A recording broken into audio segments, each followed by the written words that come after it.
Hey there, fellow travelers. Mark here with Wolters World, and today we're in the Dalmatian coast in Croatia. We're going to cover today some things you should know before you come to Croatia so you're better prepared. And whether you're heading up to the capital in Zagreb to check that out, or you're heading to Istria, to Rovin, or Pula, or you're heading down here to the Dalmatian coast with all the beautiful islands and cities you can check out. Yes, there's famous ones like Dubrovnik and Split, and there's other smaller ones you'll really enjoy. Or the natural beauty, the lakes, the Lake National Park, the Lake District, or come to see the waterfalls here in the Kirk National Park. There's all kinds of great stuff to see here. But for tourists, there's some things you should know before you come, and so we're going to go through those things. And the first things first is the language. What do they speak here? Well, they speak Croatian, and you should know a few words just to kind of butter up the locals, because they really appreciate it if you do know a few words.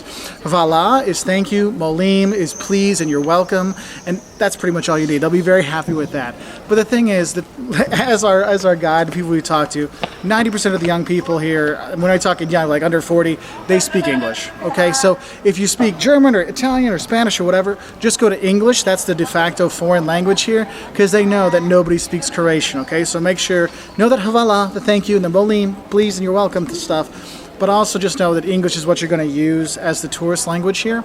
Next thing you want to know is the money. What do they use here? I know they're in the European Union, so they have that, but they do not use the euro. They use the Kuna. And the Kuna comes in bills. You know, there's a 500 Kuna bill, but you never really see that. So you got a 200 that the ATMs put out a lot, a 100, a 50, a 20, and a 10 Kuna bill. And then you have 1, 2, and 5 Kuna coins. And then there's Lipa, which is like the change, which you don't really see too much about, so I wouldn't worry too much about that.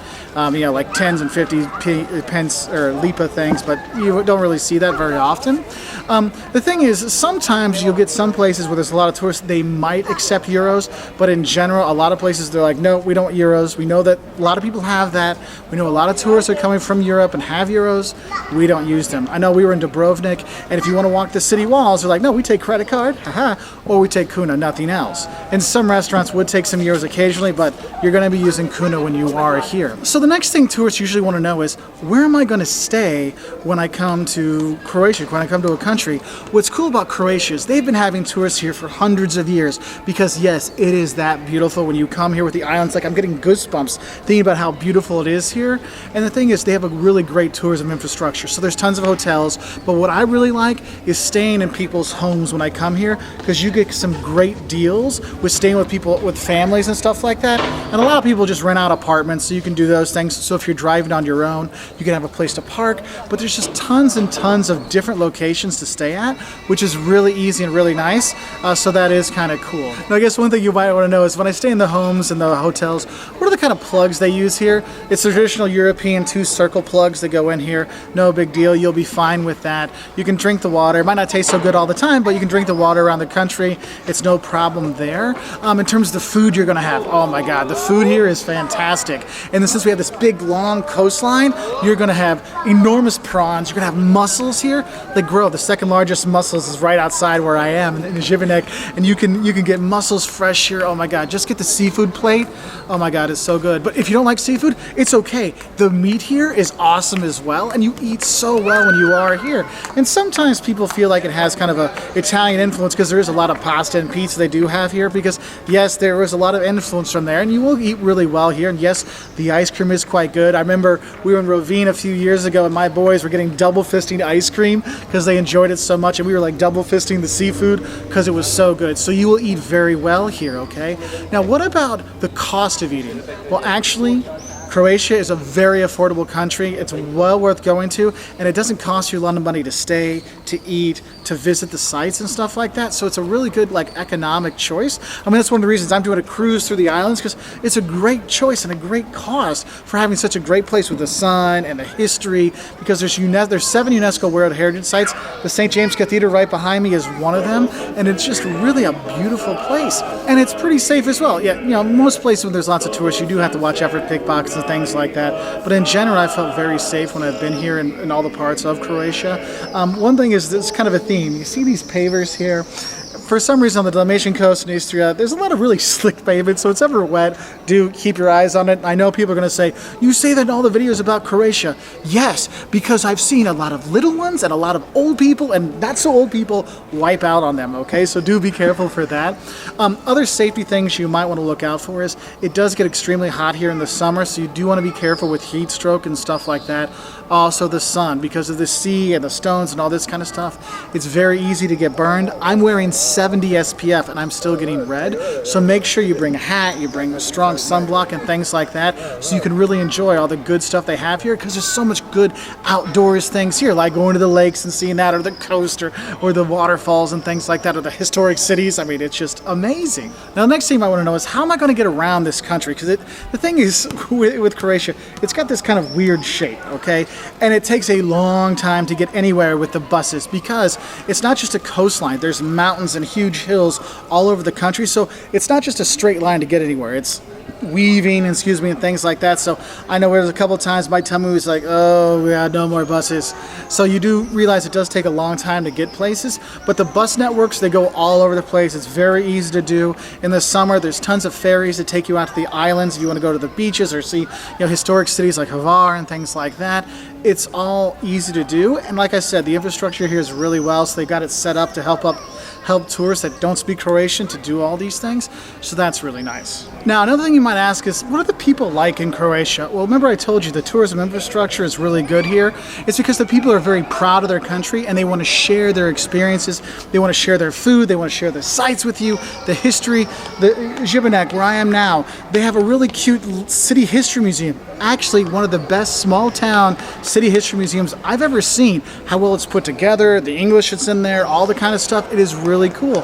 And that pride the people really show, and they really want to let you know about their city. And what's cool about that is, if you're a tourist and you want to ask for help and you talk to your guides, or you talk to the restaurant people and things like that, they are very helpful, and that's what's really cool about it. And the thing is I will say is, if you are talking to them, one thing I kind of avoid is talking about the war, with Serbia and things like that from 20 years ago, okay? I would kind of avoid talking about that, because that might bring up some sore issues. But otherwise, the people have been super fantastic, and they really do like the tourists coming here, because they know it helps their economy, and it's been a nice little thing here. There's a change from going to some places where tourism pays a lot of the bills, but they hate the tourists. Here, it kind of works really well. In terms of when you go out to eat and those kind of things, in terms of the service of the people, service is very professional, they're friendly, and honestly, if you use that hvala, the thank you, I mean, I can't tell you how many times people stop and smile and look at me and they're like, yeah, and they're even more friendly and helpful, and that's one thing I think is really cool. Another thing you might want to know in terms of the service, when you go to a restaurant, you do tip the server about 10% on the bill. You can tip more if it was better, those kind of things. Even if there's like a little service charge on there, you still tip that 10%. That's kind of the usual kind of thing here, just so you know that. Now, last thing I want to talk about is maybe where are you going to go when you come here? Now, there's different regions you can go to. In the very center, you've got the Lake District, which is with the national park there. That was my mom's favorite place when she came here. You've got Istria, which feels very Venetian, because they had some control there for a while. But you can go see like Pula, where there's a big Roman Colosseum right at the port. You can go in there. You can go to Ravine, which is another beautiful town, church on the hill with the waterfront, and you'll see the ports and the waterfronts here are fantastic.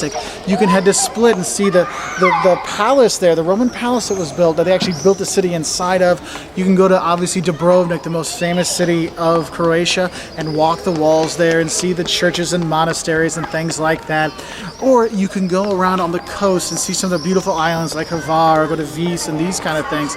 And there's so many great places to stop. I mean, and I didn't talk about Zagreb, the capital, if you want to have your kind of Habsburg feel of like Central European city kind of stuff. There's so many cool places to check out when you are in Croatia that it is one of those things you can spend all that time driving around, but you'll hit a bunch of really cool spots. So it's hard to say the best places, because there's so many nice places to visit in Croatia. So I hope this helps you if you're thinking about coming to Croatia. We've got other videos to help you out. 5 things you love and hate about visiting Croatia. 10 words in Croatian that might help you get better at enjoying it. What you don't do when you are in Croatia. all on our website at woltersworld.com. We're also on Twitter, Facebook, Instagram, YouTube, all these kind of things. And we really appreciate your likes and subscriptions. And if you have any tips for visiting Croatia, please put it in the comment section below so more travelers can have more fun in this beautiful, affordable, so filling and tasty country. Bye from Croatia. Hey, thanks for watching those videos. If you want to see more, click over here to see one of our latest videos. If you want to see another video that relates to what you just watched, click over here. And if you want to subscribe, click that subscribe button. What we want to say is thank you to all our patrons on Patreon who've helped make this possible, because we really love helping out travelers and we really appreciate your support. So, bye from Ecuador.